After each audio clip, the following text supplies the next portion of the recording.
Great.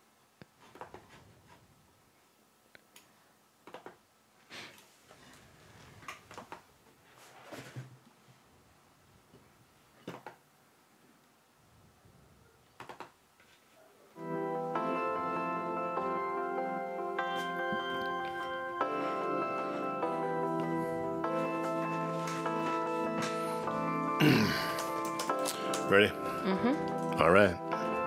We'll see how this goes. All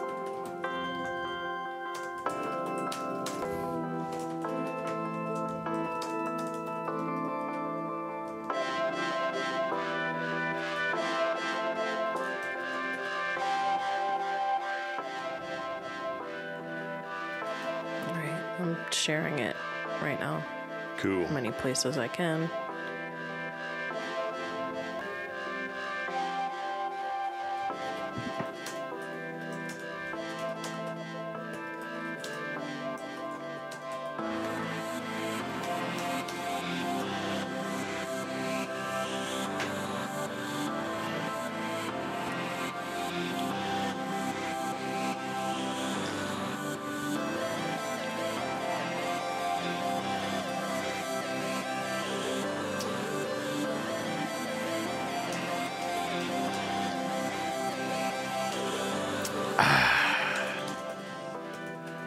Coffee.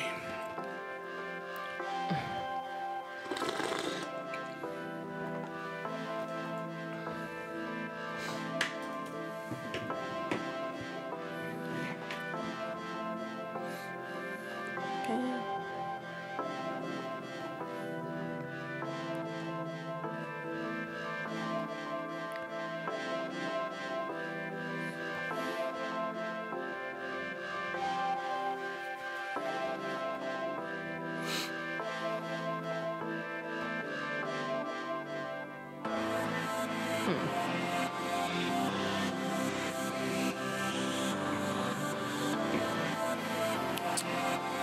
Come on. Check, check. This, Hello? stupid computer. Hello? Stupid computer.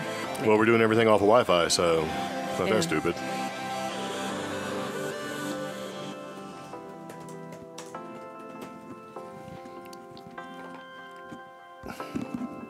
Okay. Yes. Well, try something a little different this time.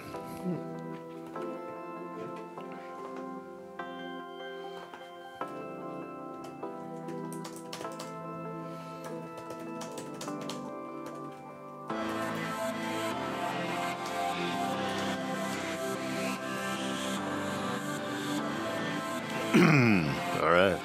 Yeah.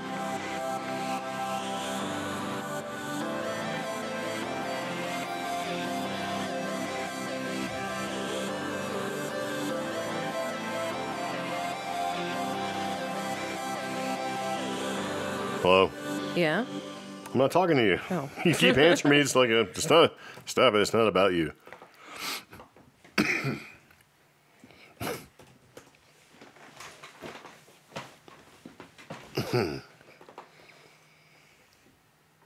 All right. All right.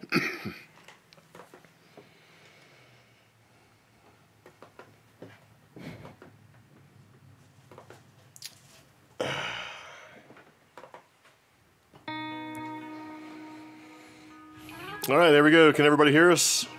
Doing something a little bit different. Different setup, different mixer, different everything, different location. Doing it all by Wi-Fi. Yeah. So, brought to you by D's Nuts. Could you stop? Hello? Trini's like, hello? All right.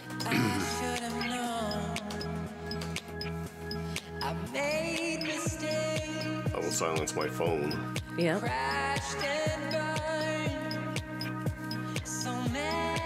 I'm angry I can't find my my chapstick. So Chapsticks for suckers. Suckers.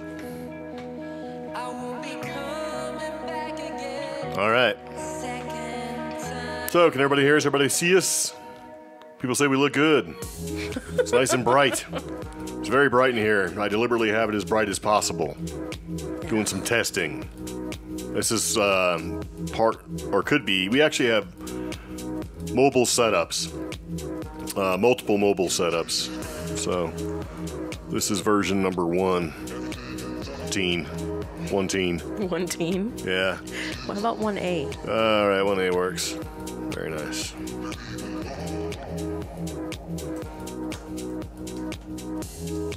Cool. Sweet. Yes, Pepper is mad about the room change.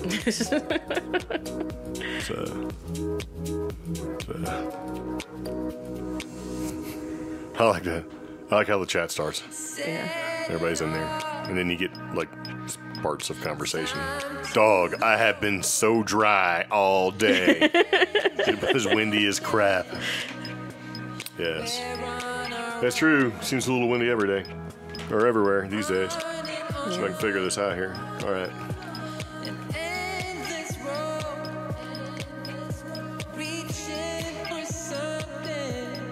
What? Nothing. Alright. So, I guess everybody's here. Who's gonna be here? Have we invited everybody? Kinda. Yes. Chapstick? No, we're not gonna do the phone this time. I don't have the cable plugged in. Oh, yeah. Because I don't know. I don't even know what I did with that cable.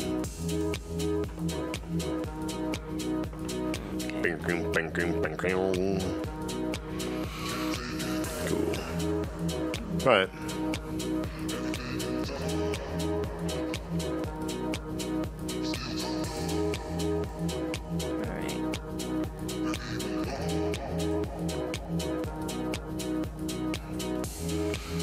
Sorry, Doctor Who starting now. Talk slow, please. Man. Maybe. Maybe not.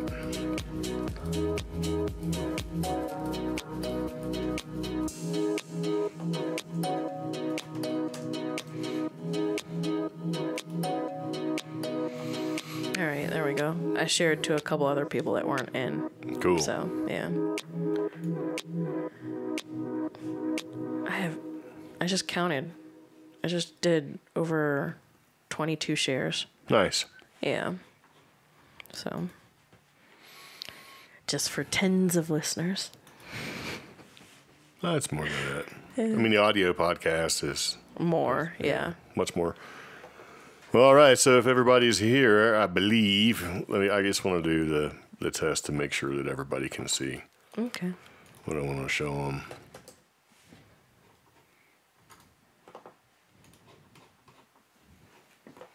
A little crowded.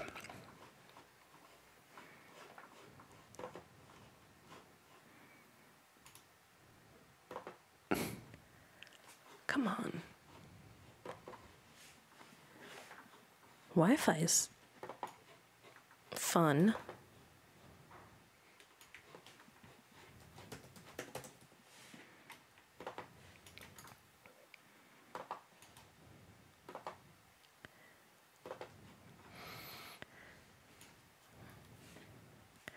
Oh.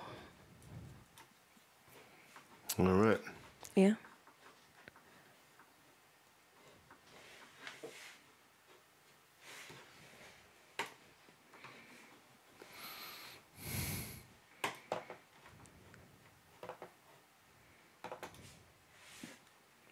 Sweet.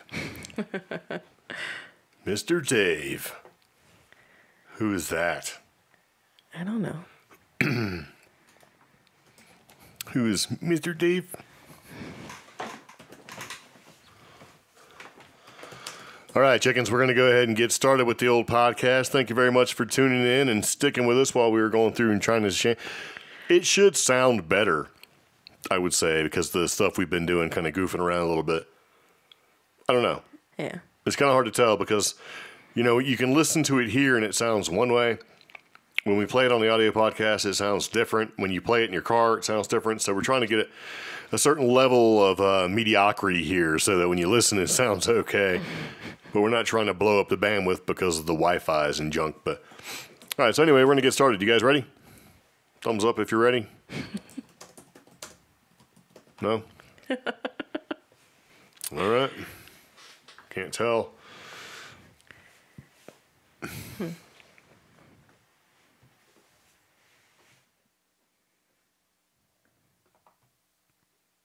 I like peanut butter. I like peanut butter. Peanut butter. I like peanut butter.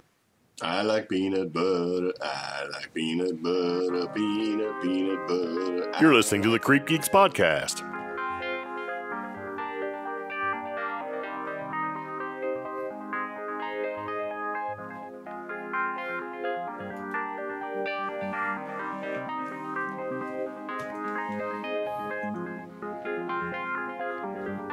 Today's podcast is brought to you by Audible. Get a free audiobook download and 30-day free trial at audibletrial.com/CheapGeek.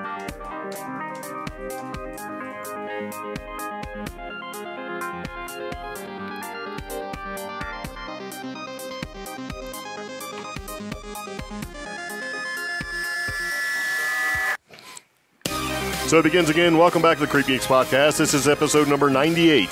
Pterodactyl in Texas, water creature in Virginia, and real UFO movies. Yeah.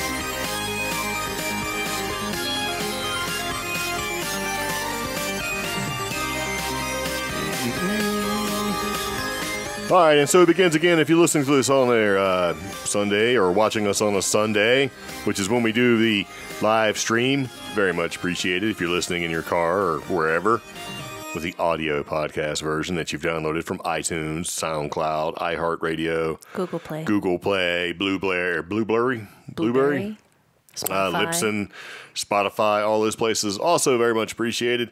On Sundays, we try to do the podcast. We do a little bit of a live stream. Sometimes we are successful in a lack of lag, and sometimes we are not. Today is one of those days where we are not successful as far as the lag goes. But if you're listening to the audio side, you don't know that at all. Yeah. Yeah, but you can certainly come and join in if you feel so inclined. We do this Sundays, between basically 5:15-ish, 5:30-ish or so, Eastern Standard Time. Yeah, it's kind of our Sunday routine. Typically record the podcast on Sunday. And what is this podcast about? It is an offbeat news podcast where we explore the strange, the stupid, paranormal, and tech topics circulating the web. Yes, very nice. And we go through and we find stuff that we think is interesting, and hopefully you do too. Excuse me. And then we do the podcast, and then when we're done with the podcast, we typically will talk and hang out in the chat for the people who've watched us live. Mm-hmm. And then when we're done with that, we go eat dinner. And it seems that people are interested in what we have for our Sunday dinners because we try to do, at least one good meal a week, right? Yeah. And the Sunday dinner is typically good. Yeah, it's usually baked chicken. We're mixing I like it up. baked chicken. Chicken's delicious because it tastes like chicken. So we're doing... Brought to you by chicken. We're doing something I found online. We're doing crock pot spaghetti. Crockpot spaghetti. Sounds like a band. It's not exactly dog friendly. Pepper's getting her own little spaghetti. So. Welcome to Crockpot Spaghetti. Would you stop? Brought to you by Ragu. Yeah. It's not true. Yeah, so for whatever reason, we have a little bit of a lag, and we're doing this all over Wi-Fi to see how this works. According to the YouTubes, it works wonderful. Oh. Yeah. And we do apologize for the lag. And okay, so we have some people in the chat. I'd like to go ahead and take a second and acknowledge them for sticking with us. AJ, and there's Jessica, and Brian's here. Hey, Brian. And Brittany's here. Hey.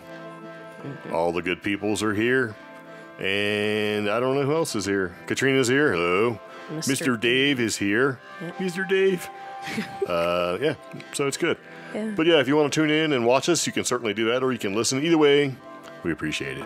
And if you want to do a little review, like I say, every podcast, we accept only the finest 3 to 5 star quality reviews anywhere you listen. Yeah. So there's that. And you ready? Yeah, I'm going to throw the link if anybody would like to leave us a review on iTunes.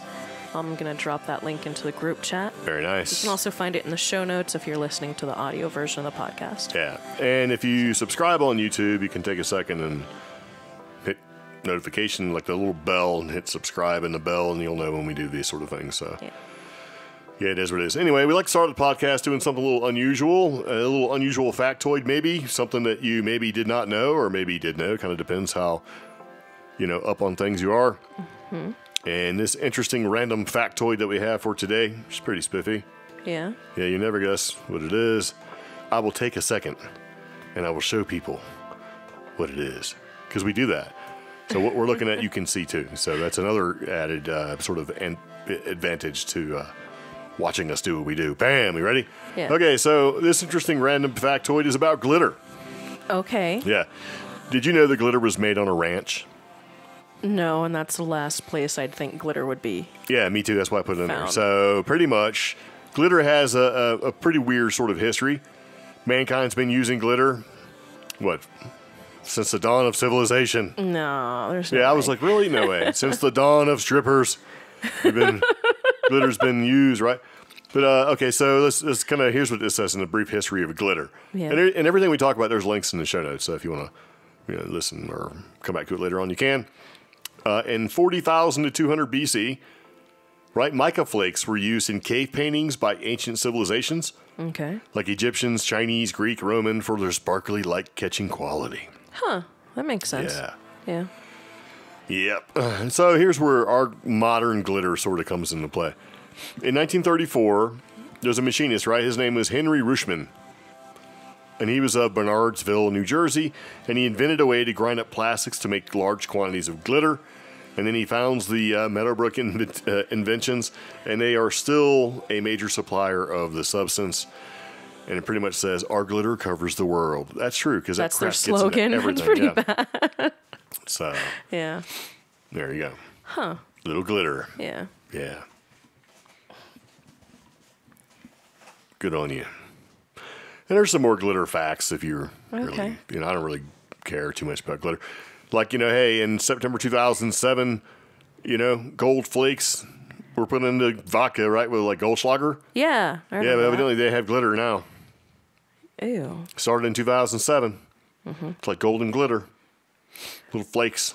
And there's a gross. 24 karat gold flecked hydrating gel for beauty and skincare. No. That was released, I guess, this year. It's $68. No. Yeah. Not doing that. Nope. Well, for a couple people in 6, they put glitter into My Little Ponies. So where's the thing What's about... up, Brony Pony? What?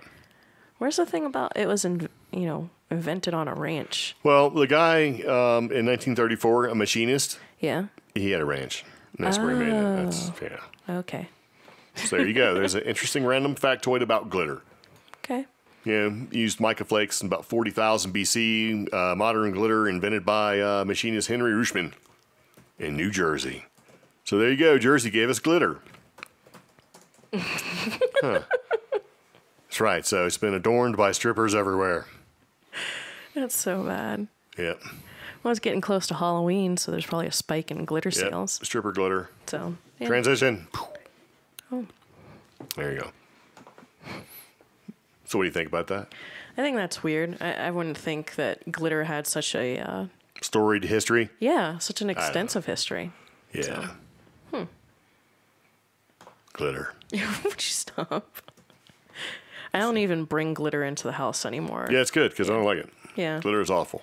And it takes forever to go away. Yes. Yeah. Yes, it does. Actually, I had glitter stuck in my eye once. It was That's terrible. disgusting. Mm-hmm. Not good. Oh. Wow. There's a person who feels pretty hardcore about glitter. Who? Jessica says that glitter is the herpes of the craft store. Well, that's true. Yeah. I guess if you got to pick some kind of crafty thing and denote it to be herpes, that would have to be that. Well, that's like starting around Thanksgiving, Christmas time. You go to the craft store and they'll have like the wreaths or the Christmas decorations have glitter, and they're usually outside or right at the entrance. And they drop glitter onto the floor, which means you, the customer, you track glitter throughout the store. You get in your car, you go home, and you're still tracking glitter all over the place. That stuff's awful. Yeah, herpes is accurate. Yeah. So. Well, there you go. Moving on from herpes. Okay. Craft herpes. Okay, so here we go. Mm-hmm. This pterodactyl. Pterodactyl. Yeah. Yeah. Okay, remember how we've been talking about sightings? Yes. And like you got like Thunderbird and pterodactyls and these big giant bird sightings? Mm-hmm. Well, this is another one. Supposedly took place in 2015 in Texas, right? Okay. And the thing about this is, the reason why I put this in here is because, excuse me, you typically hear about two different ones, right? Ones look like a big giant bird. Yeah. Like a bird you'd see today, just a big-ass bird. And then the ones look like a reptile, like a flying reptile, like a pterodactyl. Okay. So, is it possible that there's two different things that people are seeing? Like two different species? Yeah, so this guy sees this pterodactyl. That's how you have to spell it, like pterodactyl. Right, and this is a MUFON report that was made in 2015 in Texas. And he calls it a dinosaur bird. And that's a good way to call it, I guess, because you got a dinosaur bird would be a pterodactyl, and then you've got a regular bird, which would be like a thunderbird. Yeah. So, I don't understand why there's two different types. I mean, you would think that, I mean, how is that possible? I don't know. I mean, I don't see how a pterodactyl could live. Or survive. Yeah. I'm not sure because, I mean, I guess it could if it stayed where it's warm, but. So if the mass extinction event happened in a way that people describe it, which is usually like a big comet or an asteroid hit the Earth or something like that, I could see those being the only animals that would here's fly. why I put this in here. But they wouldn't survive. Yeah, and so I'm kind of like, okay, well, that doesn't make any sense because they're more like, it has to be really hot, you know, that kind of thing. Yeah. For the pterodactyl to survive, I would think, and, you know, because they don't really have feathers, you know, like flying flesh animal thing. But see, we don't know that either because dinosaurs had feathers, but here's why I put this in here. Yeah. Okay, so the animal was described as having a wingspan of 10 feet and looked like a petrosaur, right, which is where pterodactyl comes from. The eyewitness says the strange bird disappeared in what looked like a wormhole. You mean like Sasquatch? No, like a wormhole. There's reports of Sasquatches disappearing into wormholes too. Well, yeah. So, but, yeah. You know, so I was thinking about it, I'm like, well, wait a minute. If a pterodactyl disappeared into a wormhole, and this thing was seen in 2015 by this guy, what's the likelihood of that sort of rift happening where you have like a wormhole or a transdimensional shift? You know, because time is fluid or supposed to be fluid. It's not like a linear thing.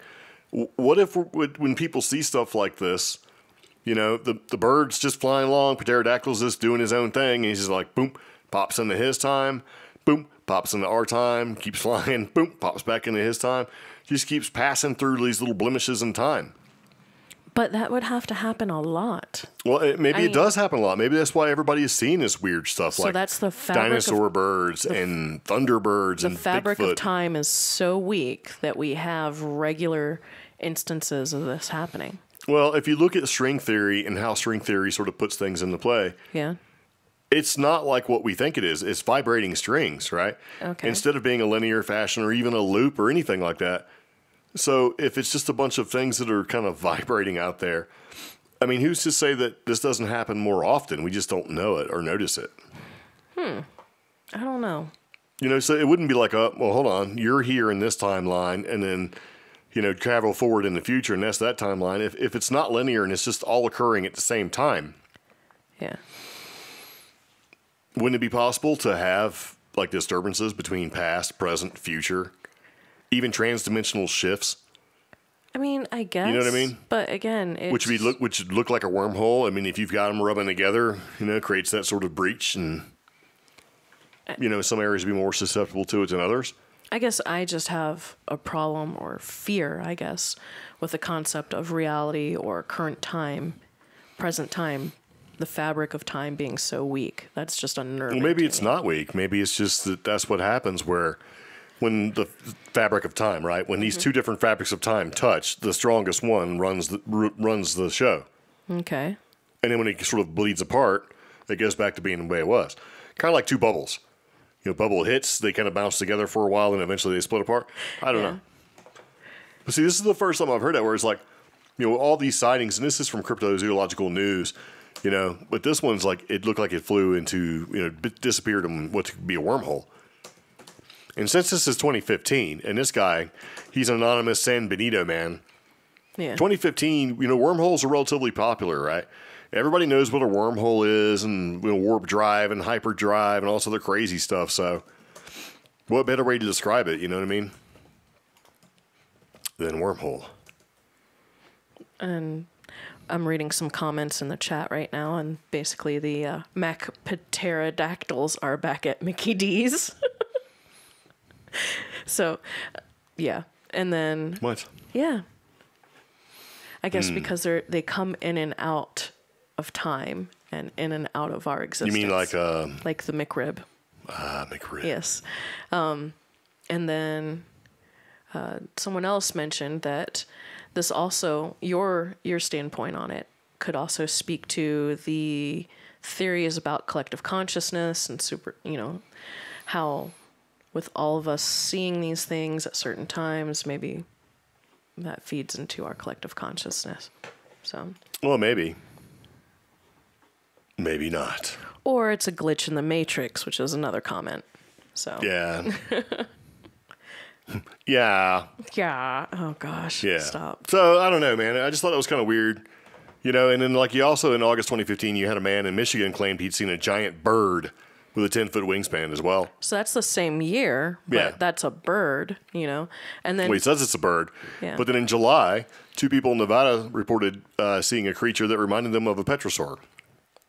So, what this is saying... And then 2 weeks later, right, a minister and her daughter, because we actually said, we've talked about all of these. Mm-hmm. And then 2 weeks later, a minister and her daughter claimed to have seen an unidentified flying creature. Excuse me, it looked like it was straight out of Jurassic Park. That'd be your petrosaur. So now here's where it gets confusing with the Thunderbird versus the rock versus the petrosaur. Yeah. Thunderbird, also known as rock, right, is a nomenclature used by Native Americans to refer to bird-like creatures with reptile features. Okay. And they call that a thunderbird. But other indigenous people don't call that a thunderbird. They call it something else. Yeah. So I don't know. It gets a little confusing. But what that says to me, or speaks to me, is that 2015 was one of those years where the fabric of time must have been very weak. Maybe. Because we had all those sightings, whether or not it was reptilian or the traditional thunderbird or giant bird that we think about. That seems to have been a hot spot for that. Yep. Hot year for those types of sightings. July and August. Yeah. So, I wonder if there's any current sightings. So. No, I always look for Thunderbird. I always look for a Loch Ness Monster. I always look for that kind of thing. Those are some of my favorites. So, and there's some recent comments where it talks about the Pterodactyl and then seeing Bigfoot and then opinions for cloaking cryptids and stuff like that, which we actually talked about that too. Yeah. But, then you have this comment, researchers encounter Bigfoot in Missouri and say it made donkey sounds. Okay. Which I think is pretty funny, but I'm not clicking on it. The Bigfoot's out there. Maybe he's trying to communicate, and he's like, how can I communicate with these skin sacks? Right, these non-hairy guys. So he's like, let me make a sound that they'll recognize, and it makes the donkey noise. I don't know. Oh, wow. So, but donkey. I was trying to see if there had been any current sightings, and the most I get is January of this year. Someone in Raleigh says they've seen them 3 times. Yep, and we actually talked about that one too. So that's it. Interesting. Yep. Okay. Kind of crazy. Yeah. So anyway, I thought the pterodactyl thing was actually pretty neat. I was like, because, I've been, and see, before that so all throughout last year, we talked about the gargoyles that were being seen, the Mothman that were being seen, or moth-like creatures being seen, like in Chicago and places like that. Remember all the sightings? Yeah, and the dogmen. Dogmen being seen in the same area too. Yeah. And then also the different versions of Thunderbirds, whereas the Rock, which is a reptilian deal, or our traditional just big ass bird, Thunderbird, all seems to be happening kind of in this weird sort of same area thing. But then you got the weird sort of where Texas gets thrown in there too.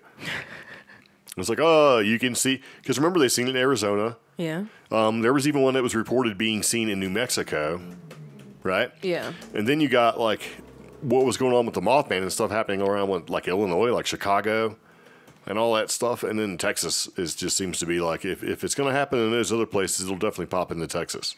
So it makes me wonder, is this a migratory thing or what exactly is going on here? But there doesn't seem to be enough consistent sightings of any of this stuff.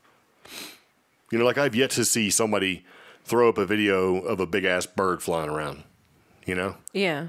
I don't know. Huh. I wonder. I don't know.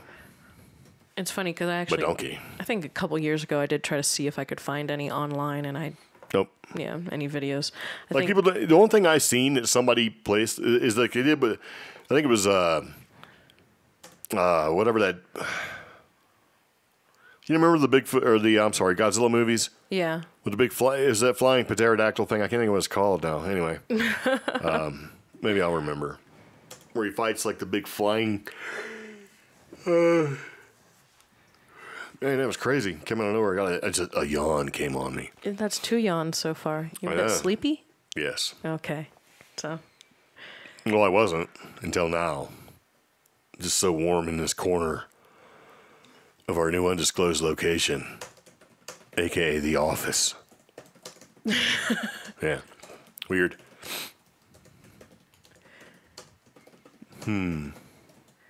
Oh. All in a simulation. Could be. Yeah.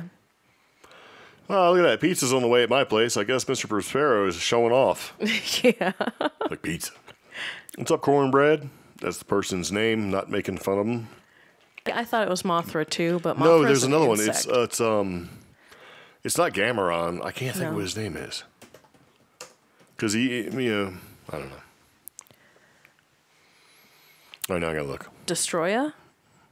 Maybe. Does it look like a pterodactyl? I don't know. I'm trying to look up on giantbomb.com/Godzilla. Let's find some pterodactyl music. How about this? Okay. No, that's not it.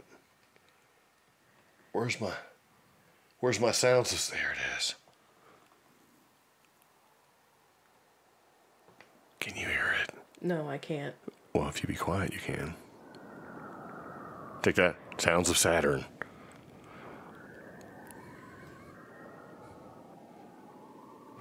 Yeah. It wasn't Ghidorah, was it? Ooh, it may have been. No, but that's like the dragon with 2 heads. Okay. Or more than. Rodan. Rodan was the Pteranodon monster that Rodan flies fast enough to destroy buildings with mere wind he generates. Yeah, sonic boom. He can also fire an atomic breath weapon. Yep. So, yes. Rodan. And then wasn't there Mecha Rodan? Yeah, there's always been like a mecha version of almost all of them. Yeah. So Mecha Godzilla, Mecha Rodan. I don't know if there was a Mecha Mothra though. Huh. I don't.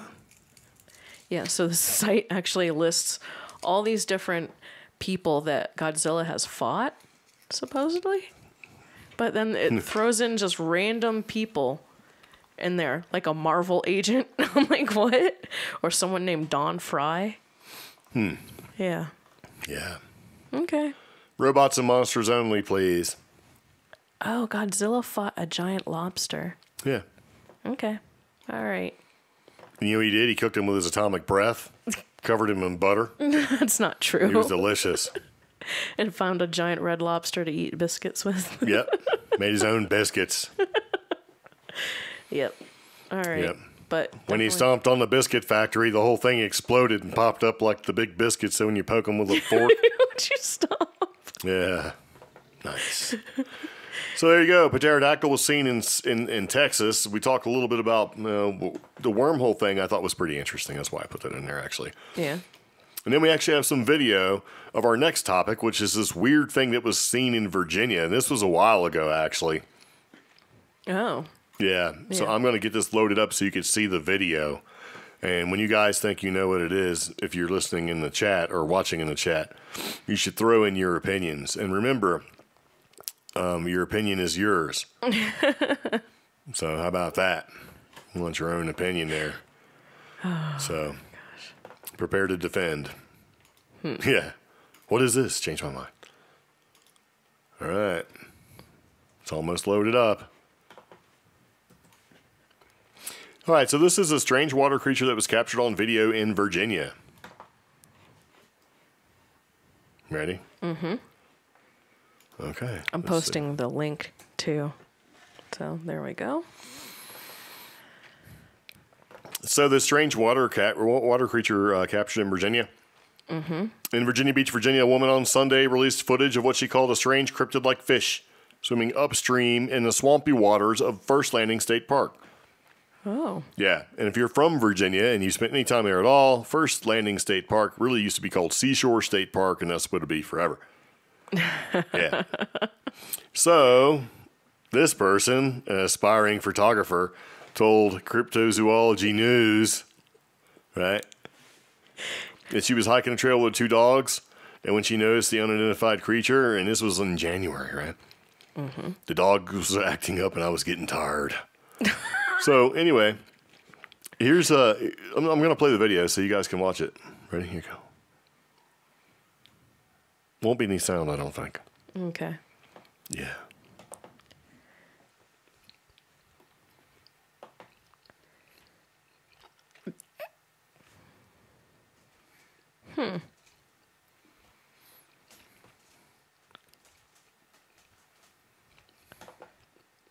So it looks like a strange cryptid fish that's swimming upstream in the swampy water. Kind of looks brownish. Yes. With some stuff going on. So looks like a box-headed muskrat swimming upstream. What is a box-headed muskrat? Just picture a muskrat with a box for a head trying to swim upstream. Looks kind of gross. Yeah. Oh, man, I didn't play any swimming music. Also has some detritus on it. Yeah. Detritus? Yes. What is that? Dirty, nasty stuff that builds up in swamps and lakes. Like barnacles and junk. Mm-hmm. That is not Asian. Asian banjos are not cryptid music. Yes, it's always cryptid music. Just stop. So there you go. Okay. Let the banjos fill your soul. So what does everybody think that is?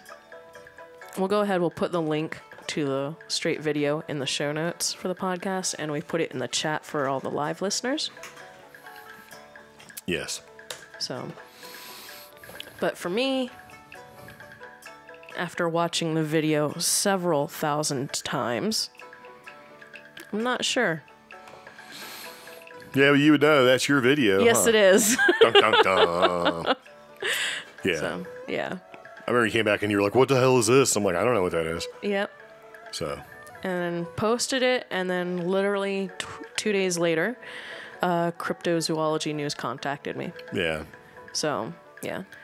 It did look like some sort of organic something, but the fact that it was swimming and would dip down and up in the water like naturally, yeah, was just a little unnerving. So, I have no idea what it is. This video has been on YouTube for a little bit, and people still comment on it, trying to figure out what it might be. Looked like a beaver. Yeah. Yeah, seriously. Kind of weird looking. So, yeah, I don't know, man. Because I come across that video and I was looking for stuff, and I was like, oh, I remember this. And I was looking at it, I'm like, I don't know. It's like a lure. Yeah. Links on the page kind of blocked the picture just as it got closer. Could be a beaver with a bass on its head. Yeah. Serious. It's kind of weird looking, though. Yeah. So I thought I'd put that in there. From Cryptozoology News. One of our listeners looks like an RC boat with brown stuff on it. That'd be interesting. Way to fake something like this. The only thing was there was nobody else around me when this was recording until the very end. And it was just like these two teenagers that were just walking the hiking path with me. Or, you know, like on the way. Same direction? So, yeah, same direction.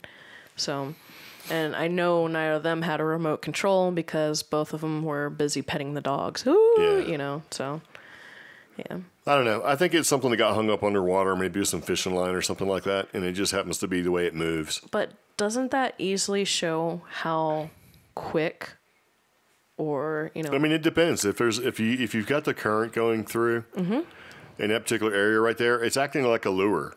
Like you ever go fishing, they have like different types of lures. You have lures that, you know, you pull it back and it pops and it kind of makes them go left and right, you know, all sorts of stuff. So. But it's a good example how something that's spotted that can't be explained can be easily construed into something else. So That's true. yeah, I mean, it took me looking at this a lot to go, this probably isn't some sort of creature, but I don't know. So, and if it is a creature, it's probably dead and like caught up in the current. Maybe it's a dead turtle. The water was blowing against him and it's just making, or you know, pushing against him and just making him go back and forth. You know, I've actually seen that in a lake kind of close to this. Gross. Lake Bradford or whatever it was called. Yeah. Somebody had actually strung a turtle as a lure for gars, which are another. Or did they just catch the turtle? Yeah, but they could have. They released probably just it. Yeah, but not always, Yeah. man. Sometimes you snag a turtle, you know, and then you cut your line and then they get snagged. Yeah. Well. Having fished in Lake Bradford for many, many years, those things, as soon as a bobber hits the water, they go right for your bait. You know, because it's like everybody goes there and feeds like, you know, dough and bread and stuff like that to the ducks and junk, man. And those things, man, there's thousands of them in there. Yeah. Yeah. Huh. And they're like, oh, there's a bobber. And there's either going to be worm or dough or bread or something at the end of it. So, yeah. I've caught a couple by accident. It's like, it's hard to get that hook out of them. If you can. Some of them you can't because they'll go down and they'll wrap around and they'll break your, you know, fishing line. So, as a matter of fact, the turtles there in Lake Bradford were so plentiful. I used to use really light fishing line. Yeah.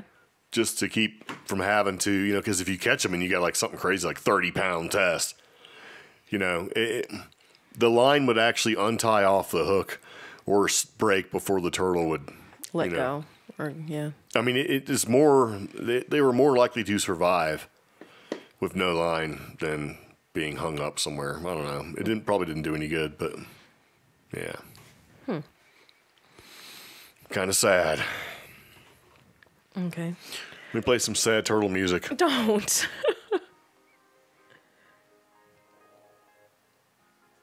Can you hear it? No. If you knew where your headphones were, you could. All right.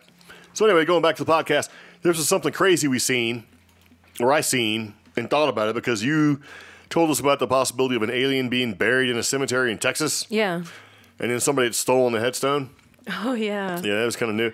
But then, you know, he's come across this, and this was from Wednesday, where people are talking about there's a possibility that there's, you know, basically aliens in a Queens cemetery in New York. New York, like the Bronx. Yeah. And this is off of Phantoms and Monsters, and I guess it was submitted this week. Ronnie in the Bronx, New York, called in and told an account he'd been told. Okay. And it starts off, I have this story. It didn't happen to me. This happened to one of my mother's co-workers' husband. So friend of a friend my sister's of a friend. brother's mother's uncle. Yeah. Now, this person was a delivery truck driver, and there was a crew of 3 guys, him and 2 other people. He was the driver. He said that they had gone to pick up a delivery in Queens in one of the boroughs because they would deliver to all the boroughs. He said that they pulled up to the building that was on a dead-end street, and at the end of the dead-end street, there was a cemetery. Yeah. So they were parked looking towards the cemetery. Now, one of the guys hops out of the truck and goes into the building to get the produce to put on the truck. One of the other guys hops out of the truck and he's smoking a cigarette. Now, the main guy I'm telling you about, the driver, he actually sees a light right at the front of the cemetery at the end of the dead end. He said it was about 4:30 to 5 o'clock in the morning, and he sees the light, and he hops out, and he calls the other guy that was smoking the cigarette, like, do you see that light? And he's like, yeah. And he's like, can a car come through here? And the other guy's like, no, car can't come through there because it's a dead end, and it's a cemetery. So they sort of walk up towards where the light is, and they were between the sidewalk and the street, and the light went away, and the guy said that they saw 3 beings. He said they saw one standing right in front, and there were 2 behind him. He said that they must have been 6 to 7 feet tall, and he said that he had heard them say, everything is going to be okay. That's not creepy at all. Yeah, and that's all he heard them say. He couldn't see them moving their lips. He said that, oh, okay, that part repeats. They're 6 to 7 feet tall. Yeah. Grayish. They looked kind of pale.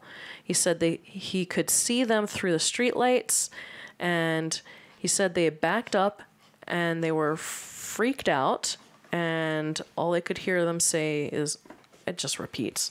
Something's wrong with this story. Yeah, it's going to be okay. So anyway, I thought it was kind of weird, you know, the possibility of one being buried in a cemetery because of a crash or a wreck or whatever, if you believe in that kind of thing, pretty high.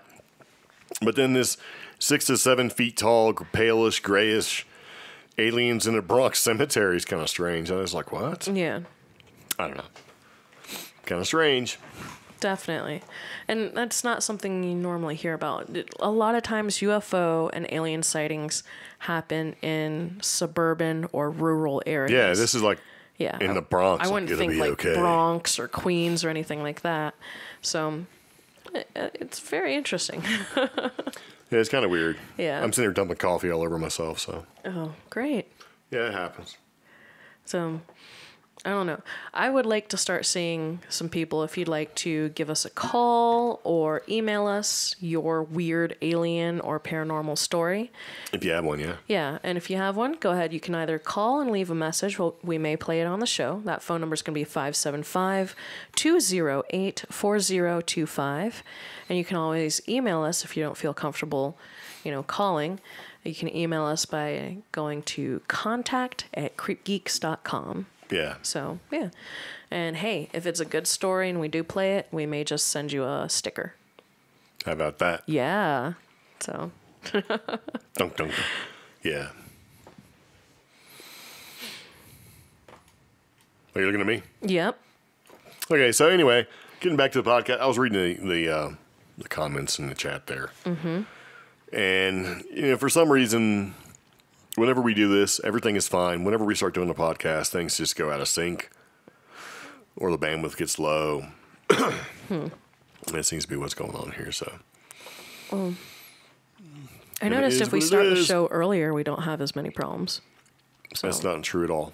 Okay. That is not a bit true. Mm-hmm. And how dare you? It's not. Okay. Don't sit here and, what? No. And this is the first time we're doing the show with the Wi-Fi's. In this room, yeah. In this room. So, someone in our chat did ask, are we going to do a Halloween-themed show this year? Maybe. We are doing a little bit of research and trying to find some things to talk about. So, we'll see. I still want to do an episode about spooky food. So. What's all that noise over there? I don't know. Is she about to fall, or is that what that is? No, she dropped a treat. Ah. Yeah. Special pepper. Crazy. Well, all right. As we get her situated, we'll go ahead and we're going to take a break. That's what we're going to do. Get Pepper situated. And we'll take a little break. And, yeah, so that's a good time to play a commercial we got. What do you think about that? You're not even listening because you don't even have headphones on. You're like, oh, that sounds great. Get things. Anyway, hey, you listen to Cheap Geek Podcast. We're going to take a quick break. We'll be right back. The following is brought to you by yourwebdesigner.info. Yourwebdesigner.info offers prices and services that are unrivaled by any competition. And yourwebdesigner.info will customize your website to suit your personal and your business needs. CreepGeek listeners, check this out. Yourwebdesigner.info has a promotion going on right now that is sugar sweet. $115 for one custom web design, 1 month of hosting, one logo, and your domain web address? Well, guess what? It's included. For more information, you can visit us on the internet at yourwebdesigner.info, that's INFO, or call us at 858-683-3657. Very nice. And we're back. All right, so. Okay. I'd seen this. I thought this was kind of funny. Okay. We'd like to do, New Mexico and Florida news. Florida's just kind of boring because it happens all the time. There's always something crazy going on. A lot of it's kind of sad. Yeah. But every once in a while you see something you think is funny. And I seen this and I thought this was actually kind of funny. Okay. So check this out. So Portland, Michigan is getting angry about messages about Portland, Oregon. Okay. Right. Yeah. So officials in the Michigan city of Portland are pleading for the Facebook users to stop sending them angry messages about Portland, Oregon. So I can just be like, you know what? I'm tired of all these demonstrations and protests in Portland, Oregon. And so they get on the Facebook and they hit Portland, Michigan, and they just start blasting them. And so the city manager, this guy's name is Tut Gorman, which is kind of weird. He's basically, he's like, look, we steadily receive highly inappropriate complaints and messages clearly not directed at our Portland Police Department, right? Yeah. And he's like, and certainly not reflective of our residents. He said there was an aggressive spike in complaints last week involving civil unrest from the Antifa groups that were shutting down the streets in Oregon. So the chief of police, basically he says, no matter what we do, we can't stop these influx of messages. You should be embarrassed for that. And you let it happen to the citizens. So it kind of goes on. And then they even bring out like crime statistics to kind of let you know. Yeah. Like our last homicide was in 2012, and we've only had 2 homicides in this entire city in the history of Portland, Michigan since 1869. Wow. Yeah. Yeah. So, and he's like, recently we've been told that we shouldn't exist and there's no reason for our existence, and why are we even here? And that some messages may have been taken out or removed just because of vulgarity. That's terrible. So this small town, who evidently, people aren't that experienced with what's going on with the rest of the world, I guess they're just getting hurt by it. That's little hurt feelings. They're like, look, man. But what I think is funny is that people are mad at the protesters, the dipshits in Portland, Oregon. Yeah. But then you have dipshits that complain about the dipshits. Keyboard warriors. So you have stupid. Stupid is as stupid does. So you got stupid people complaining about the protests, and you get the stupid protesters complaining about everything. And here, this poor place, Portland, Michigan, is getting all blasted on their Facebook page and stuff. And they're like, look, man, can you please? We're not. I thought it was just kind of funny. Oh my gosh, this little city only has like 4,000 residents. Yeah.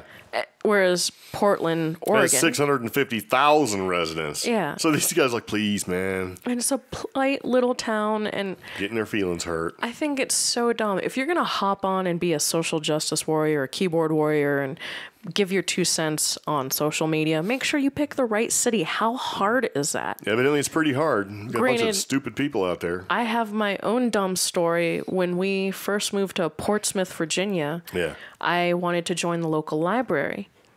And I went on Google, typed in Portsmouth Library. The first result, gave them a call, and it was Portsmouth, New Hampshire. Yeah. And they said, don't worry, we get this call all the time. Here's the phone number for you. I'm like, oh, wow, they actually gave me the phone number. So so I felt dumb. And it was funny because I went back to that website and looked. I'm like, wow, that's a nice library. I call Portsmouth City Library. Nobody picks up the phone for 2 days. Wow. And then I actually finally show up because nobody's picked up the phone. I'm like, oh, man, I wish I lived in Portsmouth, New Hampshire. It's kind of crazy. Yeah, but I mean, I didn't go on their Facebook page and flame them, you know. Yeah, maybe you should. That's so dumb. Yeah, it doesn't do any good. Flame people. But yeah, it's kind of stupid. So, you know, and here we go. Yeah. What are you gonna do? Nothing. Put the full name of the city in the title? Maybe we have a suggestion. Oh, yeah. You can just talk about the movie Hocus Pocus as a reaction video. No. Okay. I didn't like that movie. I actually seen it. I hated And people it. love it. They're like, it's the best hell. No, it's not. There's a meme going around about that movie, too. Yeah. And the meme is that not only is it a trash Halloween movie, it's basically one of the worst movies of all time. Yeah. I can see that. So. But yeah, that poor Portland, Michigan, and Mr. Dave is right. That's probably the most press they've ever got. I bet their Facebook page is just blowing up. So they probably have a really old social media person. Yeah. Who every once in a while posts something. And then all of a sudden it's just getting blasted. So, yeah. I don't know. I just thought that was kind of funny. I mean, it's not funny, but it's funny. It's like, you know, people are just incensed at this stupidity going on in Portland, Oregon. So what do? Stupidly blast Portland, Michigan. Yeah. Yeah. Oh, we're making some people angry. I love Hocus Pocus. How dare you, basically. Yeah. I bet you do. Trash movie. Yeah. Did not like it. I don't know why we have such a delay. People are saying that we have a pretty huge delay, so 20 seconds. That's crazy.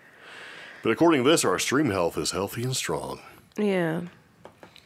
I don't know. There, your reaction video is done. Yes, trash movies are fun. Yes, they are. So, hello, Ms. Espinoza. Yeah. How are you? So yeah, kind of moving back into it again. I think this is actually pretty gross. This next, it's terrible. What? Okay, so this next story that we've seen, and it's a pretty terrible story. Mm-hmm. You know what it is? No. All right, I'll tell you. Divers clear masses of wipes from clogged sewer pipes. Oh, okay. Yeah, so the water system officials in a South Carolina city shared basically photos of these large masses of flushable wipes. No, I can't even watch It this. looks like a freaking sea monster or something. Absolutely terrible. No, I can't even.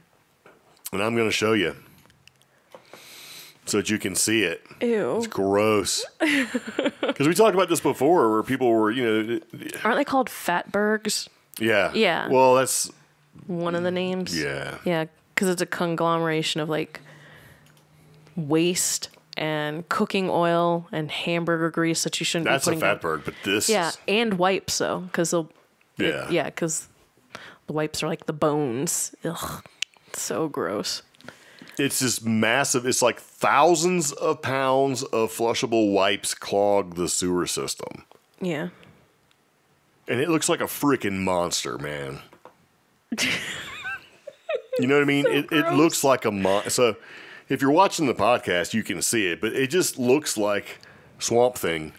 It does. This You one know? in South Carolina looks like an all-black Swamp Thing. Yeah, and this is know? in Charleston, South Carolina, where they spent 2 days deep inside a South Carolina sewer, pulling out huge balls of oily black used wet wipes. Yuck. And baby wipes. They clog the intake pipes.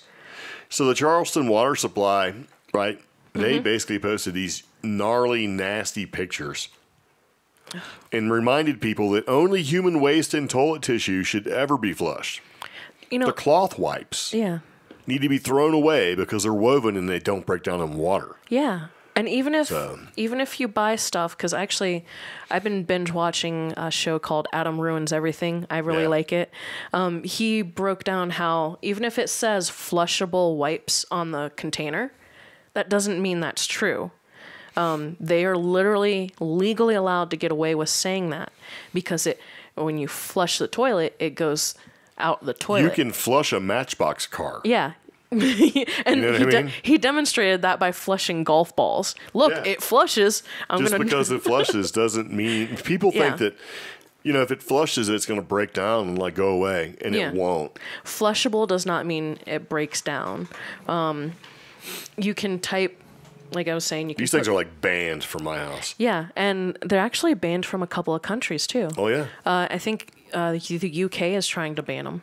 Right well, yeah, now. They started that because remember we talked about this before, but when I seen that picture, I'm like, we got. I mean, they didn't want to dig up the whole city of London because of them. But flushable, gross. As far as advertising and marketing, means that when you hit the toilet flush thing, it passes through to there. From then on out, they are beyond liability. So even if it breaks down or gets trapped right under your house, they are beyond liability because it flushed when you flush the toilet. Yeah. Yeah. So basically, they sent divers 80 to 90 feet deep into the wet well. Oh, God. Right, where the raw sewage goes, to search in complete darkness with their hands to find and identify the obstruction because there was a big blockage. Stop. And as we expected, they came up with these large masses of wipes in their first 2 loads with more to come. No. Yeah, this system had to send the divers in nearly 100 feet to get the wipes, congealed grease, and other items out of the pipes. That is just disgusting. Yeah, the divers couldn't smell in their suits or see, but as soon as they came back up, they got a bleach bath. Oh, that's good. And it wasn't just pipes. They found pieces of metal, a baseball, tampons, string, hair, makeup pads, and associated paper. See, that's the thing I don't get. No, somebody flushed a baseball. Yeah. It's probably, how'd they get that down there, right? Probably some little kid. When people flush other things down the toilet that don't make any sense, a good example would be drugs. Yeah. People will flush narcotics or Could pills. be alligators. Or alligators or goldfish. Yeah. Yeah. And it says the problem with the pumps, that's the reason why they went down there to look, actually occurred earlier in the month because the system was trying to be proactive, like reducing the water flow in sewage pipes to prepare for possible heavy rain from Michael, like Hurricane Michael. Yeah. But the rains never showed up there, and the pumps pulled in clots of wipes that were lining the bottoms of the pipes. So basically what they're saying is that they slowed down and reduced the amount of water in the sewers because they were worried about about overrunning everything with the water so it could have showed up from Hurricane Michael. Yeah. So they kind of brought it on themselves because they made the water so low when they turned everything back on again, they just basically sucked in all this crap, all the stuff that's on the bottom because those things kind of sink. Yeah. But then again, you have the other types of fatbergs or weird conglomerations that actually move on their own due to microorganisms. That's just horrifying. Yeah, because there's other video out there. I bet if you look on YouTube, you'll find it, and you'll see this Akira-looking monster blob thing that moves on its own, and you're just like, "This, oh, gross." Yeah. So they call them flushable because they can flush. Doesn't mean that they biodegrade or break down or anything. Yeah. I do like this suggestion from Cornbread out of the chat. This is just a job for robots. Well, you know those robots you don't like so much? Yeah. Yeah, the Boston Dynamic or whatever ones. Be a good job for them. Yeah. They're probably not even, because no. They're probably not even waterproof, man. They got to send them down there, so I don't know.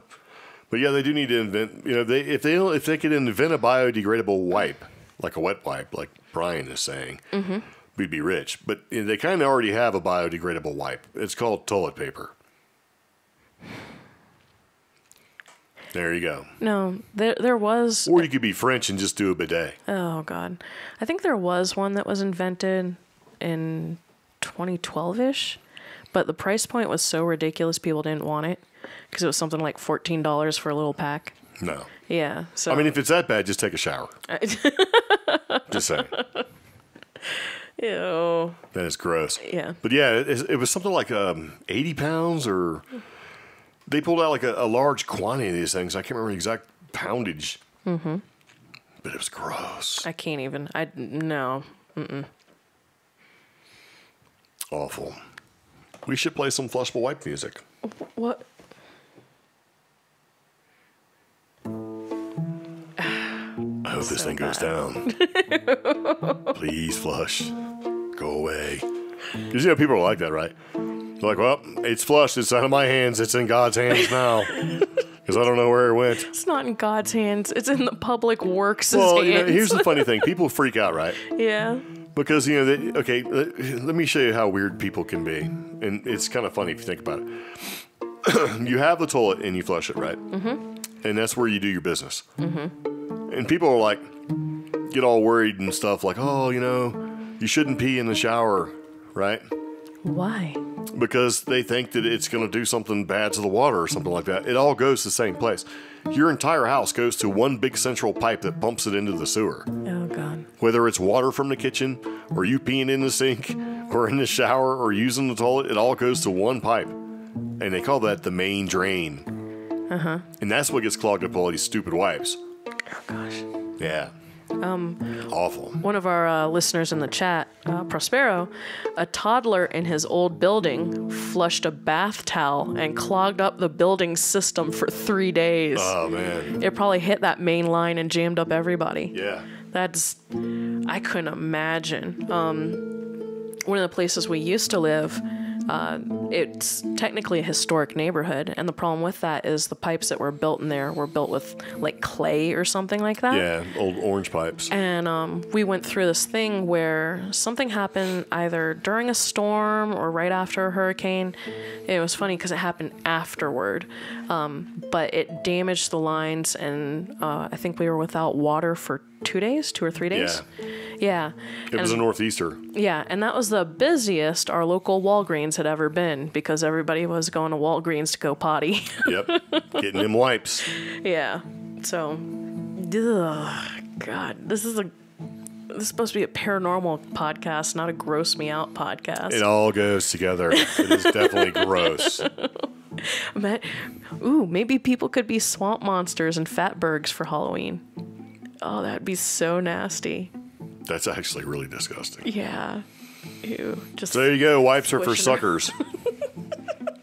Don't use them. Ew. Yeah, don't use wipes. Nope. So we're going to talk about these UFOs? Go for it. Okay. Well, I got to get the link open. So, going on about talking about Hocus Pocus and other things, there are 5 UFO movies that are based on real events. Yeah. And this article is off of Mysterious Universe, but Hollywood alien movies have been drawing inspiration from real UFO stories since the very dawn of the modern UFO era. Over the past 70 years, but only a handful of them have actually been based on real UFO events. And this article shares the 5 best of them. Now, in 1975, there was the UFO incident. And this movie, as well as, what happened, is one of the first cases of alien abduction on record, and arguably the most famous. It's that of Betty and Barney Hill. They were a middle-aged couple who encountered a UFO on the night of 19th of September in 1961. They were driving late at night on a road in New Hampshire. The couple claimed to have witnessed a disc-shaped craft low above the ground directly ahead of them. They even described seeing humanoid figures. The rest of their account would surface later through dramatic hypnosis sessions with a psychiatrist, Dr. Benjamin Simon, who would publish a popular book about the incident in 1966. Well, in 1975, the Hill abduction story became even more famous when it was adapted for television as a feature-length movie starring Estelle Parsons and James Earl Jones. Yeah. Yeah, as Betty and Barney. The teleplay was directed on Dr. Simon's taped hypnosis sessions with a couple and was remarkably faithful to the Hill's actual account of the capture by grain-skinned saucer occupants in 1961. Now, another film by a little-known Italian production, Eyes Behind the Stars, had touched on the same theme of abduction 3 years prior in 1972, but the UFO incident was the first direct treatment of a real-life case and the first to bring together many of the now common themes and motifs of abduction experiences. So, yeah, there's a couple of them. Yeah. Like, the one that was in 1989 was really popular. Oh, Communion. Yeah, because it's based off Whitley Strieber's book. I want to see the movie. I don't think I've seen the movie. I did read all of the books. Well, in excuse me, we may have to actually watch this because I just remember the it had 1989 movie. Yeah, Christopher Walken in it. Yeah, it has Christopher Walken in it. Yeah. But, yeah, I guess the book was published in 1987, and I remember that because my mom rarely went out and bought new books. A lot of books were traded amongst friends or, you know, from the library. She went out and bought this book, put it on the bookshelf, and I kept hiding it because the face on the front of the book scared the bejesus out of me. Yeah. But the 1989 movie adaptation starred Christopher Walken as a compellingly manic Whitley Strieber and Lindsay Krause as his late wife, Anne. Both book and movie are primarily focused on an experience which occurred December 26, 1985, when Strieber believes he was abducted from his cabin in upstate New York while on a short break with his family and some close friends. Strieber had almost no conscious recollection of what happened to him, but in the months that followed, he began to suffer an untraceable emotional and psychological toll. So in the movie, we follow as he reluctantly agrees to go into hypnotic regression, the recounting and retelling of the bizarre events that happened in the night. And it was one of the first major Hollywood entertainment products to engage thoughtfully with the more surreal aspects of the abduction phenomenon. So I think we need to watch this one. Yeah, we should. It's got Christopher Walken in it. I mean, I've seen parts of it, but... You know, that's where the grays became popular. And what I like about this little picture here that they use from Communion is that the gray has big veiny head. Yeah. Like a big gray, alien gray head with veins in it. It's gross. Mm-hmm. Now, the next one is from 1992, and that's a movie called Intruders. This is from 1987, saw the publication of Bud Hopkins' Intruders, The Incredible Visitations at Copley Woods. I've never heard of this one. Huh. The book investigated the claims of a number of alleged alien abductees, but was more specifically concerned with the case of Debbie Jordan Cobble, known in the book as Kathy Davis. Jordan Cobble described having been abducted from her parents' home in 1983 and being taken aboard an egg-shaped craft which had landed outside. She claimed to have been impregnated by alien captors, Gross. who later removed the child and eventually introduced her to a human-alien hybrid child. So... Now, the movie apparently is very loosely adapted for television by screenwriter Tracy Torme. Oh, there you go. Yeah, son of legendary singer and musician Mel Torme. Yeah, which was also Yeah. Judge Harry's favorite person.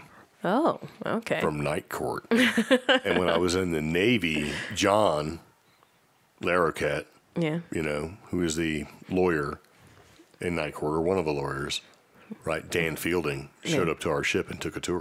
Oh. Out of the blue. Just showed up. We have like rules for that kind of stuff. He just showed up.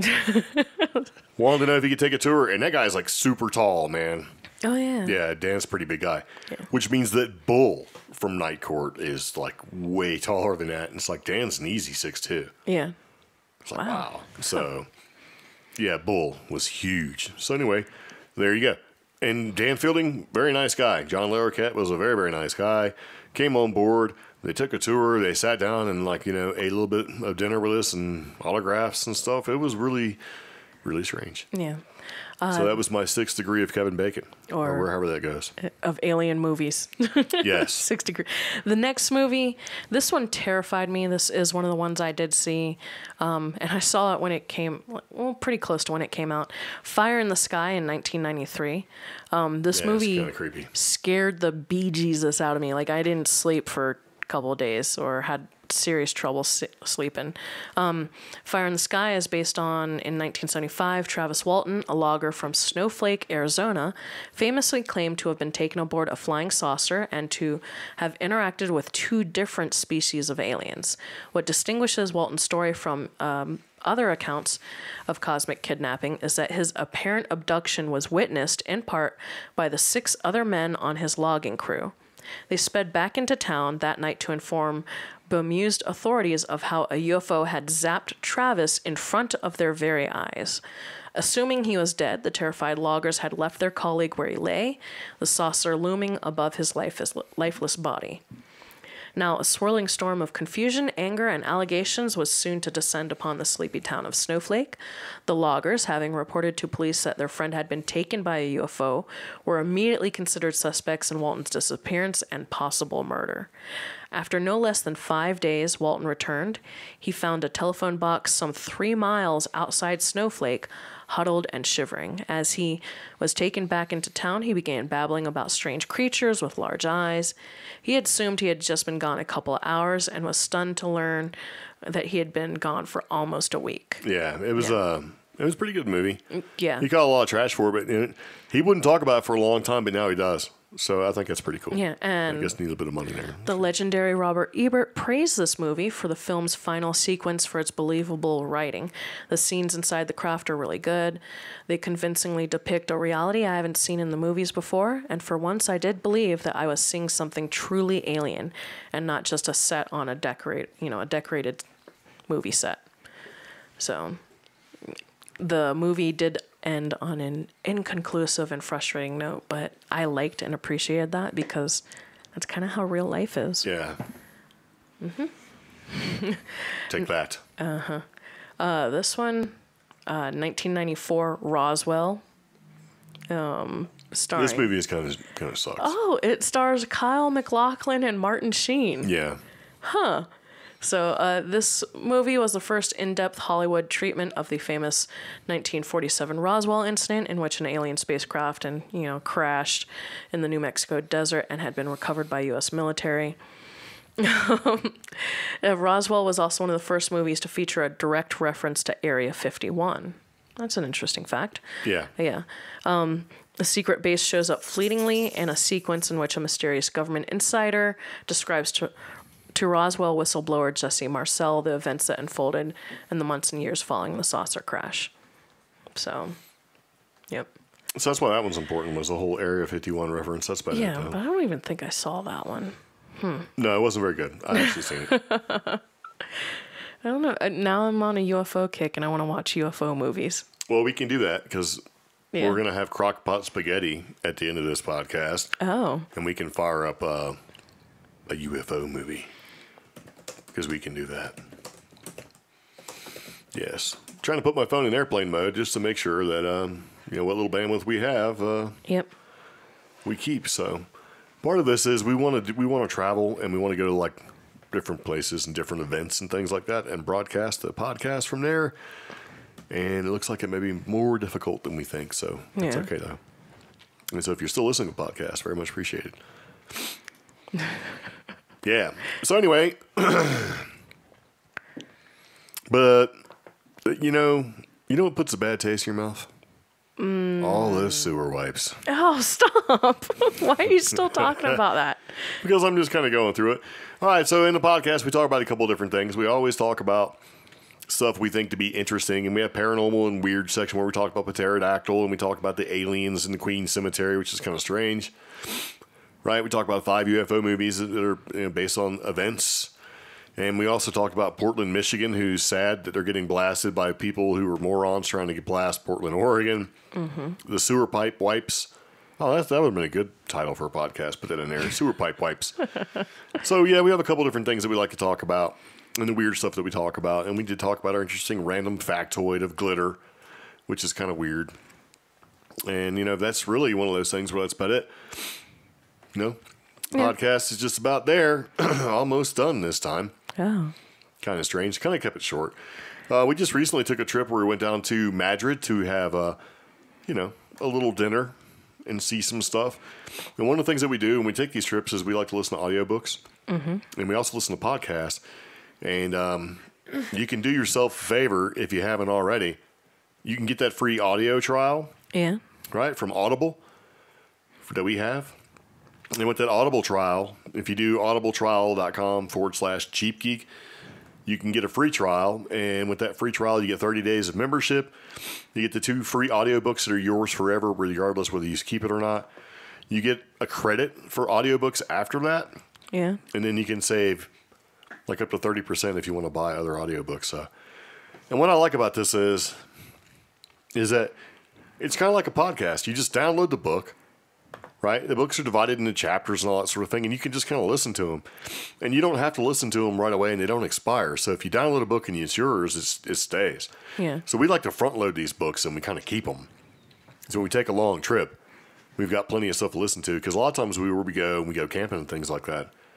There's really no real entertainment, because you kind of don't necessarily want to watch TV. But so, yeah, if you're looking at something like that and you want to keep busy, you want to take a trip, or if you're going to be taking trips or flying around, your holiday season's coming up, get the free trial, man. Get your free credits, your free books, download them, save them for later, and there you go.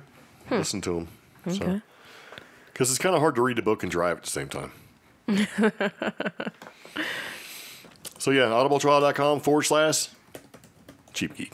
Ooh, cool. Yep. That was our little commercial, so. Because I don't think we really have one for that, do we? No, just the one that I do live every time. Yeah. So, yeah. So let's listen to some music real quick. Okay. What does that say? Oh, look at this. Oh, we have a book recommendation. We do. Or a movie recommendation. What is it? Under the Skin with Scarlett Johansson, where she plays an alien who seduces men who come with her and end up as food. Oh, yeah. Yeah. I don't remember that. I don't either, but she uses them as food, huh? That's about right, I suppose. Let's see.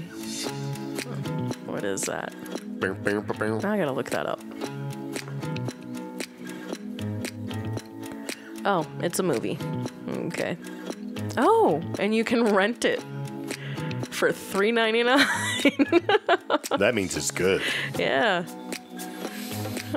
Ah, yes, from the chat, Brittany likes that blackberry. It had a delicious salad, believe it or not. I'm not really a salad guy per se, but it looked very tasty. Yeah. And these two big, wonderful-looking blackberries, and it's October, and they looked beautiful. So I gave them to my wife to score brownie points because I always do stupid stuff. So.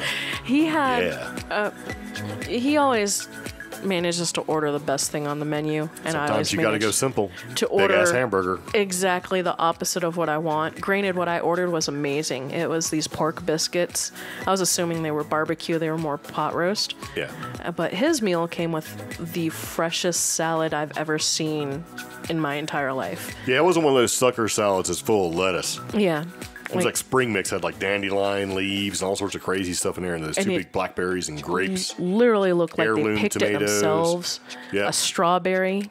The super delicious local goat cheese. Yeah, it was amazing. And then it had a green chili in-house tomato vinaigrette. Yeah. It was very good, actually. And it's funny because we went to the ghost town of Madrid and sat down and had this great meal. Yeah. It's categorized, though, as a ghost town here in New Mexico, but it was... If you have to pay $5 for parking, you're not a ghost town. Yeah, that's true. Yeah. We'll probably talk about that place in an upcoming podcast. Just how it's weird because it's supposed to have a ghost history, but when you go there, they don't advertise it at all. That's true. Yeah. And we're still trying to find more places out here, like ghosty, paranormal, that we can visit. We did have a recommendation for more shows to binge on. One of them is Chef's Table. I think I've seen that. I've seen an episode of that. What's it about? I'm not sure. It's Chef's Table. Okay. It's another cooking show. And it's from the most renowned chefs in the world sharing their deeply personal stories, inspirations, and unique styles. That is available on Netflix. So, yeah. We've been watching The Great British Baking Show because I like it. And they're so harsh on some of them. Yeah, it's great. Yeah. So. Foods. Bam. Yeah. So, yeah, anyway, we have Instagram and all the social media stuff if you want to tell them about that. It's not just like us rambling into a stupid microphone. We do other stuff, too. Yeah. We like photography, so we go places, we take pictures and do videos and things like that. We've got Cheap Geek YouTube channel. So, yeah, if you're looking for interesting stuff and you want to kind of see what we're all about, go for it. Yeah. Yeah. So, let's see. It's going to be CreepGeeks podcast. Yes. Where's that picture at? Oh, I was just showing people this delicious blackberry and salad. Salad. Oh. So, Yeah. Yeah, it was a delicious buffalo burger. So, Creep Geeks podcast on Instagram. You'll be able to find us there, and we'll see some of the things that we find in our travels. But Yes. this is on the Cheap Geek one. You can also find us on The Ordinary Hiker on Instagram. And yeah, that's about it. That's all I can think of at the moment. Cool. Yeah, there you go. Anyway, this podcast was a little short, and that's okay, because we're trying to do something a little bit different, so. Yeah. Can we talk about stuff on the road quick? Yeah. So. Very nice. Yeah, and I did want to mention again, guys, we're looking for your contributions. Share in the group or directly to our Facebook page. Basically, go on Facebook, type Creep Geeks, not Crepe Geeks. Creep Geeks. And you can join our Facebook group as well as like our page. Please subscribe to us on YouTube. The more subscribers we have, the more YouTube opens up certain features, like giving us a prettier web URL that you can... Yeah, if we get 100 subscribers, we can change the name. Yeah. Because right now, you have to follow the link. It's just easier that way. But get 100 subscribers, then I can change it to Creep Geeks. Yeah. It'll be even easier to find. Heck, maybe we'll do a contest. What's that going to do? I don't know. Do the con. I mean, come on. Subscribe to our podcast. We're almost halfway there. We got 41. Yeah. We're pretty close. Subscribe to our podcast on YouTube, and maybe some random subscriber will get a prize. Yeah. So, or maybe they won't. I'll give them a prize. So Yeah, if they want one. And then again, if you do want to check out our t-shirts, I've seen that a couple of our t-shirts are circulating the web, and that's awesome. But our t-shirts are going to be here. And I just put that link in the show notes and on the chat. Yeah. So... And there was a couple people that were supposed to send us addresses so we can send them stickers. I have Helena's, and it's already packaged up in an envelope. All right, so we're still missing one. I forgot to go to the post office, and when I did, they were closed. So yeah, I'm terrible. It was a new listener, Heather. No, Courtney. Courtney. She's supposed to contact us, but she hasn't done it yet. Yep. So anyway, we're going to go ahead and take a second to actually wrap up the Creep Geeks podcast. I'm looking at my own picture. That buffalo burger was super tasty. And then we'll see you again on Sunday, as in next Sunday. And if you're listening and watching, stick around, because this is where, when we get done with the audio podcast, we actually hang around and talk. And all music used in the streaming and audio podcast is licensed under Creative Commons by Attribution 3.0 license, or licensed under Creative Commons by Attribution 4.0 license. All music used will be listed in the show notes when you download the file. If you want to contact us again, that's going to be Omi at CreepGeeks.com or Greg at CreepGeeks.com. If you have a business inquiry or want to network with us, please send that to contact at CreepGeeks.com. Attention, Greg or Omi. Yes. And that's pretty much it, y'all. So. Very nice. So anyway, thanks for taking the time to tune in, and we really do appreciate it. So every download or every podcast we do, the downloads are getting bigger and bigger and bigger. So thank you. Very much appreciated. So thank you very much. So anyway, we'll see you later. Take it easy. Bye-bye. Bye.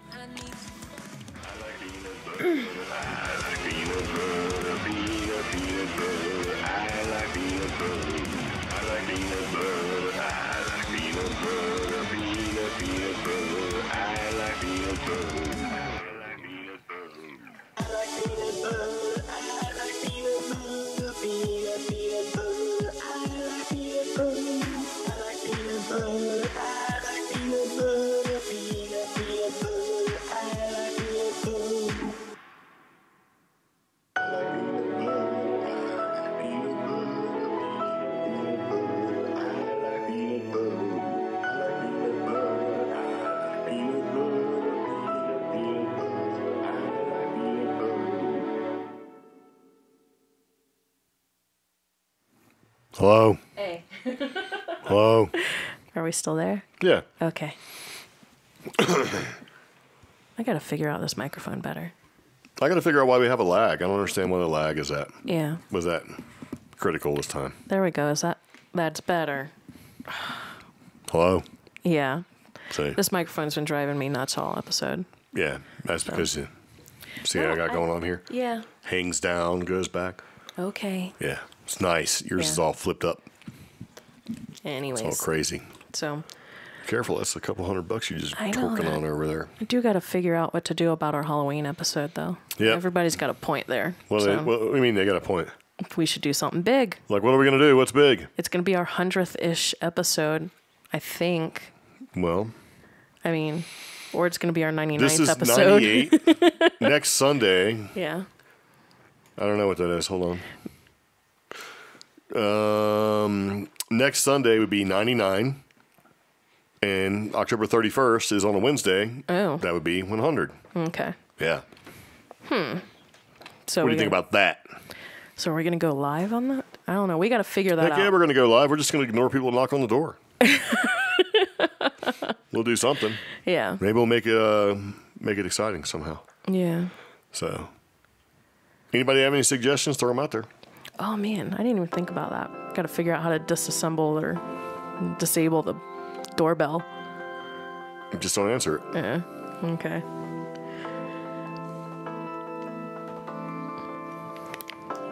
I do Easy as want that. people that we know and that do listen to submit something weird that's happened to them. You can submit it to our email address. Again, that's going to be contact@creepgeeks.com. Yes. Yes. I want to start getting some weird stories into our podcast. It's funny how I think I brought it up the last episode. Oh, here we go. Hold on. Late night show. Yeah. Ghost stories. Oh, yeah. Well, see, that's what I want. I want to read people's personal ghost stories or creepy stories. Ooh, yes. You know. So if you have something that's creepy that's happened to you, that'd be really cool. So, if you want to submit, or even better, if you want to submit a ghost story, or if you want to call and leave the message with the phone number, Yep. then we can play your ghost story, or whatever you want to do there. So if you got a weird story, then do it. There you go. Oof, take that. So that would be kind of cool to actually have like something weird that's happened to everybody that seems to hang out in the chat every time. That'd be kind of neat. Yeah. So That'd be cool. I wonder if yeah, that would be cool because yeah, that'd be very cool actually. So if you want to like send us an email with the story, that's great. If you want to call us and leave it as a message, that's actually great too. If you want to call in the night of the show with the scary story, we'll make that happen as well. Yep. So choice is yours, man. Whatever you want to do. I think if you have a good story and like me or Greg really, really like it, you might get a sticker. Yeah. Like these stickers aren't gold. Yeah, they are. No, they're not. Best story of the night wins a prize. How about Okay. that? Oops. So. Yeah. Okay. So we know Prospero's eating pizza tonight. We are having spaghettis. What's everybody else eating? Crock-pot spaghetti. Yep. Which I forgot to put the noodles in. So. Why don't you go do that right now? Because I didn't properly research it. I only read like the first 8 steps. Yeah. Yes.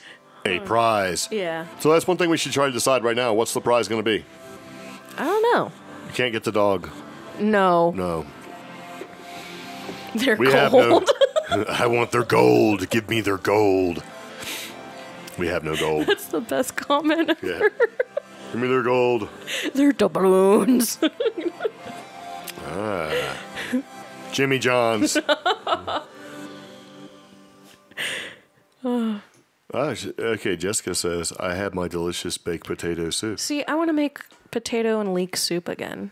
There's an awesome British recipe for potato leek soup. And leeks are just these big, giant, fancy, Onions. onion, scallion looking things. But it makes a very hearty, good winter soup. And the cool thing is, part of the base is bacon. So I love it. So potato. Yeah, that should be a prize. We should just mail somebody Congratulations, a potato. you win a potato.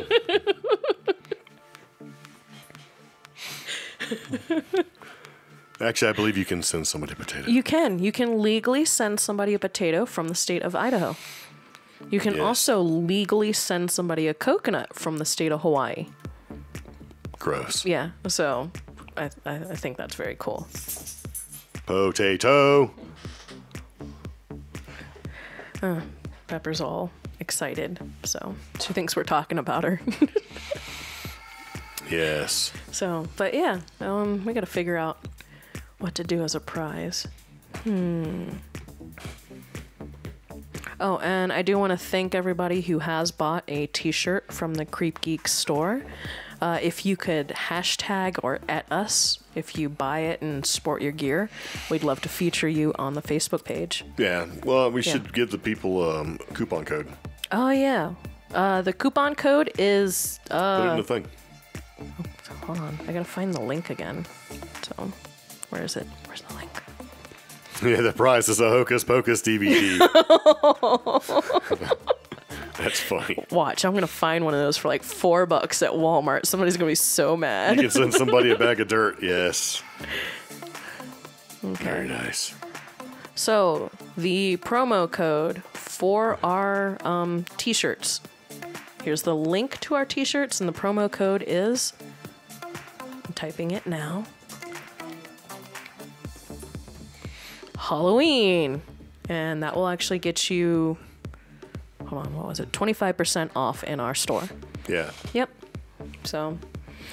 if you want 25% off a t-shirt, use that link in the chat or in the show notes for the podcast, and you will get yourself a sweet, sweet CreepGeeks t-shirt.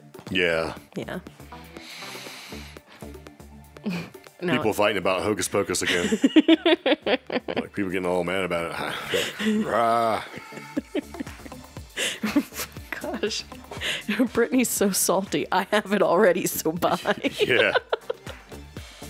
No reason to be that salty.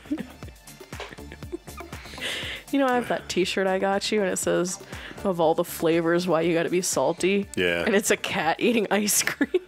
I don't know what happened to that thing. I was going to wear it one day, but then I realized I didn't know where it was, so I did not. All the flavors you can be. And you choose salty. But Yes. yeah, we definitely need to do something for Halloween.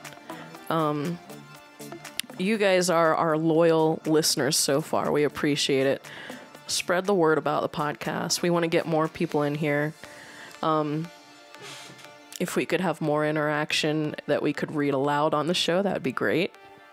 So Yeah, for you. I don't like doing that. I don't mind it. I know. What do you prefer? Oh, I don't care. Don't try to put me on the spot. But yeah, we're going to do something for Halloween. Yeah. And so, probably going to do a late, type show where we got to go at least past midnight. So, we'll see how that goes. But, okay. Why not carve pumpkins live? I don't want to carve live pumpkins. See if you have to club them over the head. You know? Yeah, it's crazy. Play Hocus Pocus in the background in mute mode during the 100th episode. What's up with this Hocus Pocus thing? I don't get it. It's the... No. I don't want to carve pumpkins. You know, it's just... I just don't. Carving pumpkins kind of sucks. Is it because there's a How about a field reunion? trip? How are we supposed to do that? A field trip. Yeah. Oh, that's because Hocus Pocus is playing at the AMC Classic here. Is it really? Yep. So we're definitely going to do some kind of spooky edition. I don't know. I think we'd probably get popped for copyright Yeah. in the live stream. Oh, with it's Hocus because it's the Pocus, 25th year reunion. That's why. Oh, okay. So what? Which one is what? I don't know who's in that. Bette Midler, Sarah Jessica Parker, Oh God, it's that one. and Kathy Najimy. I've seen that thing like 75 times. Yeah, because you're kids. Yes, Mr. Dave, I will leave you some messages with my scary experiences. Please do. What? We paint each other's faces? No. That's a reaction video. Oh, hold on. Somebody's protesting too much. Just to set the record straight, I don't care for the Hocus Pocus. I think you do. I think you're all about the Hocus Pocus. Place the Mummy lives with Tony Curtis as the Mummy. Oh. Pure Halloween cheese. What does that mean? I don't know. Is there Halloween cheese or just cheesy Halloween? If there is pure Halloween cheese, I want it, and I do want to eat it on the show. Probably tastes like bad feet. Oh, gosh. Why is the dog running around? She is very crazy? excited. She thinks we're talking about her. Or maybe she's like, hey, I'm about to excrete some urine. No. Really? I did not know that Kathy Najimy does the voice of Peggy Hill. Really? That's what Mr. Dave says. Mr. Dave. Let me... Oh. Fact checking. Yes, she does. Wow. Really? Oh, wow. So she was born in Kathy Najimy was born in 1957, which is the same year my dad was born. He just celebrated his birthday this week. Happy birthday. And but she was born February 6th. So that's kind of cool. Yeah. Yeah. That's great. Well, because that's kind of near my birthday. Wow. So, yeah.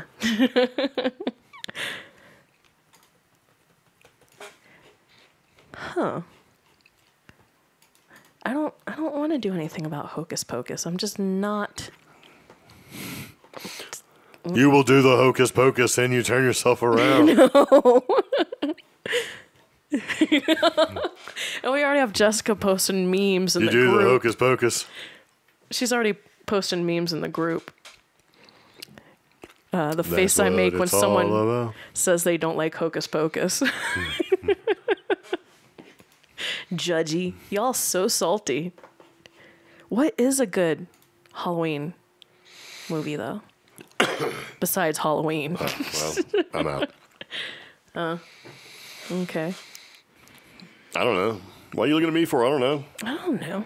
You got a whole people. Ask those people. Ask them people. Mr. Dave says that Mr. Dave. Sarah Jessica Parker looks like a foot. She does look like a foot. And Bette Midler looks like Gary Oldman when he was playing vampire in Dracula. Great. Should do a theme on witches, goblins, and ghosts. I still want to do a spooky food episode. So, No, yes. I'm not doing a spooky food episode. Ooh, look at this creepy cupcake. It has worms coming out of it. Yeah. Ooh, so scary. Right? Yeah. Poultrygeist. Look at this creepy chicken nugget. It's been attacked by a poultrygeist. Well, look. America's Haunted Restaurants and Hotels. No. There we go. History of Halloween. There you go. Whoa, watch out there. You're about to knock all of our stuff over. What do you want, Pepper? The dog is acting crazy. Oh, yeah. Exorcist is super creepy, man. Oh, yeah, that's a good one. I don't like that movie. We should do a history of Halloween. Yes. Oh, did you guys hear in my home state, kind of, Virginia, specifically Chesapeake, they want to start fining kids and their parents who are trick-or-treating after the age of 12? Actually, that's the way it's supposed to have been. Yeah. They just, never really... Well, now they want to start arresting them, so... Gross. Just looking up the law right now. Oh, it's supposed to be 12 and younger. So... I'm just trying to remember. Oh, it could land you in jail. That's kind of dumb. Yeah. I do remember the fine, though, because somebody threatened one of my youngest stepsisters with it. Because she looks young. So, technically she was 13, still trick-or-treating. Somebody, got super cranky with her. And then went and tried to have words with my stepmom, and my stepmom was not having it, so... But I think that's a little dumb. Yeah. Yeah. It's like I like the jack-o'-lanterns that were originally turnips. Oh yeah. Those Have things you are seen those? awful looking. We should do those on the next podcast. Not now. But make turnips? No, talk about them. Oh yeah. So, yeah. Well, I mean, you should be doing is have a little notepad file with all the suggestions. You know, so we can figure it out. Because that way we can tell people the next podcast, next Sunday, what we're going to do. And see, we have 2 people in the comments We got scary Halloween music. Yeah, we have 2 people in the comments right now. Give the older kids candy, keeps them from getting in trouble. It's a poor use of resources. Give candy to the bigger kids. Let them act crazy that night as opposed to bad crazy, you know? So you don't want them toilet papering houses and stuff like that, which... I mean, they shouldn't really be doing that anyway. Yeah, well, I mean, last year they Actually, you know what? What's the big deal? You know, if I'm sitting there like, oh, you look like you're 13, you know, I'm just going to open the door because for me, open the door, give them some candy, and get them the hell out of there. Yeah. That's all I want to do is like go back to not having to do it.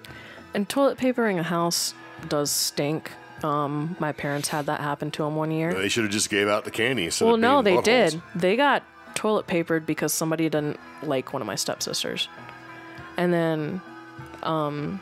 yeah. And then one of our neighbors, a couple nights later, their house got egged.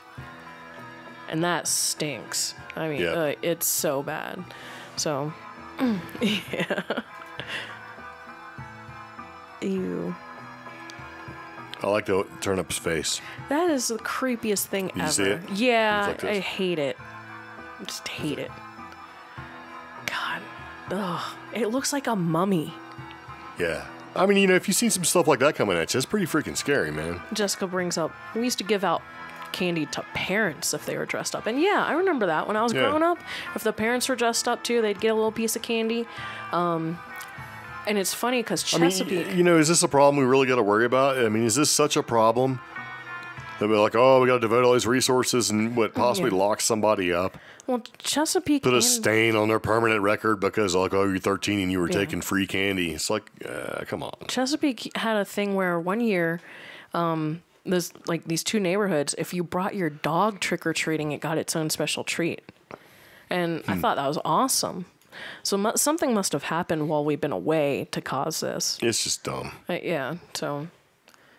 Yeah, if they took the time to dress up, what's the harm in it? Absolutely. Yeah. The only problem I have with that is when these bastards come around at like 9 o'clock at night. Yeah. When the trick-or-treating is supposed to have been done at like 8 or 7 or whatever time it is, and they're beating on your door like, 8, 9 o'clock at night. Yeah. I got a problem with that. Because then I don't want to give them anything. It's like, really, man? We're done. Get the hell out of here, you know? Well, like... But if they're respectful, they dressed up and they show up. Yeah. And they're just trying to see if they can score some candy. You know, and if I give them some candy and they hit the bricks, I win. So it's just like, here you go. Yeah. Yeah. And I like this comment. All I got for trick-or-treating was this depression and despair. That's so sad. I mean, when I was a kid, we would trick-or-treat off Shore Drive and Pleasure House Road in Virginia, and we would have some weirdos. So it was taught very early on, do not eat candy before you bring it home. My brother never followed that rule. But we brought some weird stuff home sometimes, you know. Gross. Like Ziploc bags with raisins and pennies in them and stuff, you know. So Razors? Raisins. Yeah, who the hell eats... Nobody wants raisins. It's like, I don't want raisins, you know. Yeah. Raisins are not a holiday food. No. And, you know, Halloween is a holiday. I mean, sure. Give somebody raisins. Like, what's worse than that is, like, Raisinets. You take the shitty raisin and actually cover it with delicious chocolate. Like, there you go. And it's still just barely good, you know? Oh, but, Gross. yeah, I don't know. I think it's weird that they're trying to do this now, so. I think it's just it's got to be a slow news day. Jay says raisins are a good, healthy candy. Well, you can eat them all you want, you sucker. Mm-hmm. Raisins. Jessica, screw it. I'm going trick-or-treating this year. You do that. I'll call the cops on Jessica. If Jessica shows up, guess who's getting the cops call? My thing was, like, you were talking about how when they show I like up the idea of, like, Dave's got a perfect idea. Yeah. Give out ramen. Yeah. They show up and they're like 14. You're obviously hungry, kid. Here you go. Here's some ramen. Well, you were saying how when they show up at 9 or sometimes 10 o'clock, that's creepy and wrong because we're your parents, you know? Yeah. Second, you're knocking on my door at 10 o'clock at night. How do I know you're not a murderer? That's a little frightening. The opposite of that is, I think, like last year, I was coming home from work and I'm pulling up and there were already trick-or-treaters, like, ringing the doorbell. Yeah. It was 4 in the afternoon. Come Well, on. what time does it start? They're like little kids. So that's a thing. I don't know about New Mexico, And Raisinets are bullshit. but I know in Virginia you couldn't start trick-or-treating before 5 p.m. Oh my. Toothbrushes and mini tubes of toothpaste or small books quoting Bible verses. Those are like the absolute worst things you can get for Halloween. I've gotten both of those. I got So is dental Prospero. floss. Yeah. Oh, here's some dental floss. Yeah, I got the little tiny, because back in the 80s, they used to give them out until they realized the tiny mini floss things were choking hazards. I got those. Yeah. Raisins are dangerous and awful, yes. Yeah. So. Okay, so Jessica says that theirs are 5 to 8. Yeah. Where does Jessica live in? Is she Michigan? I don't know. I think. Hey. Are you in Wisconsin? Where are you at, Jessica? I don't remember. Yeah. Just turn off the porch light. Yeah. We tried that. We did. Those kids just kept knocking. So. Yeah. Yeah. 1 year, I think the year. I just like to bark at them. So. that works a little bit. Bark. The first year we got here, we didn't want people to bug us, so I put candy out on the front. And for the most part, kids were really respectful until right towards the end when the whole bowl disappeared. The bowl, too. I was kind of mad. So where did bowl go? That's what you get. Because, it was like, I think it was like 6-ish. Okay, so Jessica's in east of St. Louis. An hour east of St. Louis. Missouri? Where is that at? I don't know. I don't know. Is that Wisconsin? No? So. Does anybody have a map? Google, where does Jessica live? Jessica lives where? Well, I guess I gotta look. Yeah. See, because we've been watching this, what is it? Making a Murderer. Yeah, Making a Murderer, and we've decided that Wisconsin sucks. Oh, so. Timothy, I dress in my normal clothes and people ask who I'm supposed to be, and I say, me, a serial killer. Nobody believes you're a serial killer. Yeah, you're too nice. We know you. Yeah. Yeah. Like, oh, I'm a serial killer. I'm like, no, you're not. No, you're too nice. So. Get out of here with that. All right, so let me find a map so I can figure out where in east of... Jessica's annoyed the fact that we don't know geography.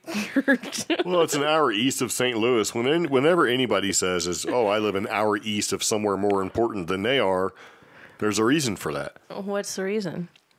That where they live is not as important as the place that they named. Well, I live in Albuquerque. Well, like the biggest place that they live, is the biggest, most recognizable place around where they live is obviously St. Louis, right? Yeah. So if you go an hour east, and I don't know how to do that with Google Maps because I don't have a legend on what the speed is, there's like nothing. How do I I guess Jefferson City is probably the biggest. I mean, there's even a place called Bland. Like, where do you live? I live in Bland, Missouri. And there's Bland. You got Rosebud. Starkenburg. Or wait, is that in Indiana? I don't know. Eugene. High Point. Tipton. Hey, they have a Farmington. Well, everybody has a Farmington. I mean, farming town, right? Anywhere they farm. Well, Columbia? I guess Columbia's pretty big. I don't know. We're not poking at you too much. Mark Twain National Forest. Ah, very nice. That's pretty cool. Yes. There's a Mexico there. Huh. Mexico, Missouri. I don't know.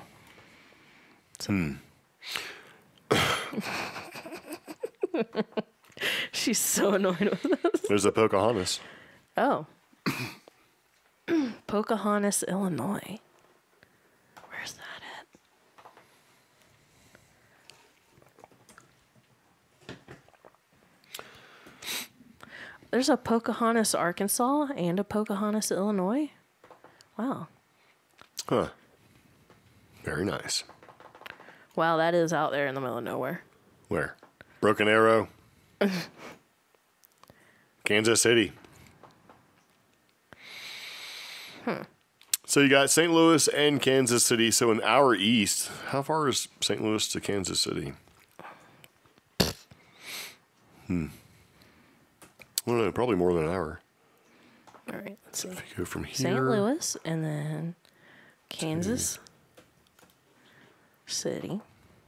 Okay. So it's 3 hours. So somewhere in between those two. Wow, that's Jefferson City?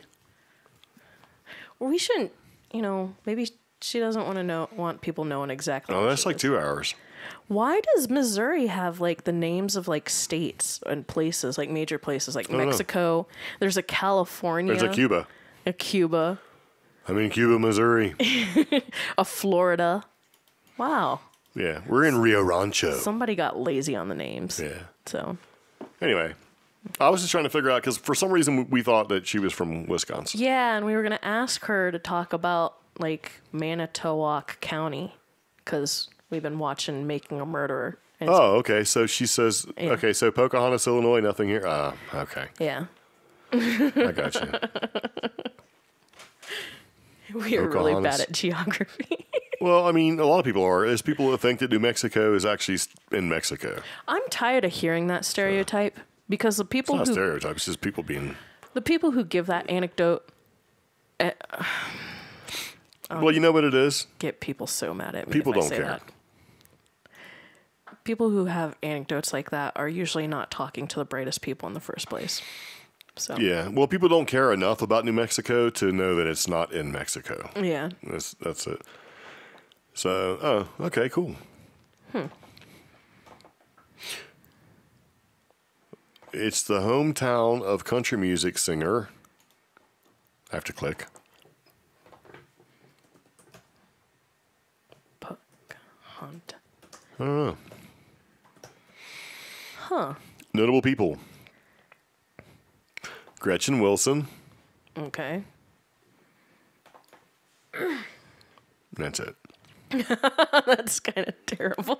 It's a small town. Yeah. Nothing wrong with living in a small town. I know. I think that's kind of cool, though. Yeah. Wait, how many people live there? Well, according to the 2010 census, 968. Huh, no. 968 per square mile? Well, there were 727 people, 309 households, and 194 families residing in the village of Pocahontas. So the population density was 968.3 people per square mile. Yeah. So if you look at it now, so it's probably more. And they have high-speed internet there. I bet you they do. So that's nice. That's cool. Very nice. We should look up Rio Rancho. See how awful that is. Rio Rancho. Albuquerque. So, population 93,000. Canada has some interesting place names, including Dildo, Newfoundland. I like that, actually. That's fantastic. Rio Rancho has a population of 93,000. Where do you live? Well, it's a small town. It's Dildo, Newfoundland. Yeah, John Cougar Melonhead was born in a small town. Jessica says, I don't have internet. Damn. Oh, you don't? Yeah. Oh. See you later, Brian. History of Halloween. So you should write that down. History of Halloween. Okay. Yeah. The only reason why people know Albuquerque is because of Bugs Bunny. Yeah. The Roadrunner. No, Bugs Bunny. Okay. You know, I took a wrong turn east of Albuquerque or whatever it is. So Jay says he lived in a town of 188 people in... That's got to be annoying. Wisconsin. Yeah. Yeah, because we've been watching that what was it called? Making a Murderer? Yeah. Getting so angry. Yeah. I can't understand that. I cannot understand or fathom how something like this could happen. And then when it does happen, they just double down on their decisions and their judgments. I mean, whether or not, because yes, Netflix decided this time around they would make it clear there was some stuff that they withheld during the documentary. Yeah. So whatever happened, whether that evidence incriminates or does not, there are some very valid points made during this season, such as Brady violations, things that break constitutional law, things that break state and federal law, just to get these two individuals convicted. And I don't understand how these people can make the decisions that they've made. So it just infuriates me and makes me not want to ever go to Wisconsin. Yeah. So, and it's funny because we had just got done watching a documentary that we should probably talk about in a future episode called The Monster of Bray Road, or The Beast of Bray Road. Yeah. Which is in Wisconsin. And I thought it was very interesting that this little country road had this beast. I'm like, ooh, maybe we should go there. Nope.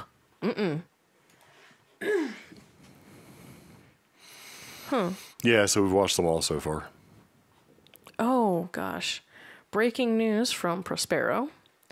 Egyptian news website. Over 11,000 people have petitioned the Egyptian government to drink the red liquid found in the black granite sarcophagus that was opened recently. Yeah, I was going to say something about that because that's about 2.5 weeks old, almost 3 weeks old, and it just No. I just couldn't. I'm like, yeah, that's just kind of gross. Why would you want to create your own horror movie? Seriously. Probably. And oh, that's kind of like when they opened Tutankhamun's tomb and the whole curse of King Tut.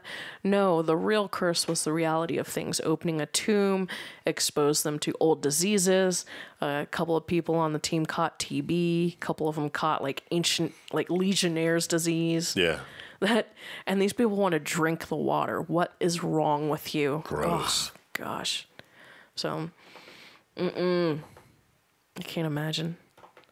Gross. And we actually follow an anthropologist on Instagram, Anthro probably, and he digs up stuff during the colonial era for the East Coast, so mostly Virginia, and he always his top dig site are called dump sites, or dirt pile or trash pile. That's where sites. most of them. That's where you get a lot of your stuff is from trash piles. And he finds some amazing stuff.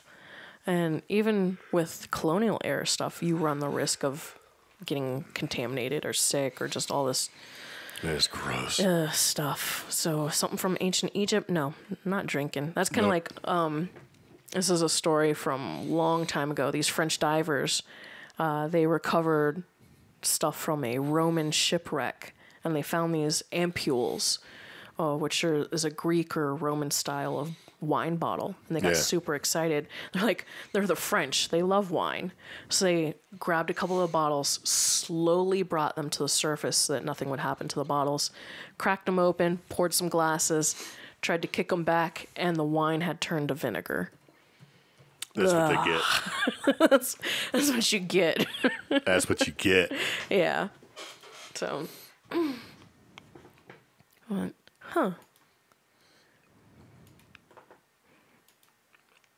Okay. Yeah, I should probably start making dinner. Cool. Yeah.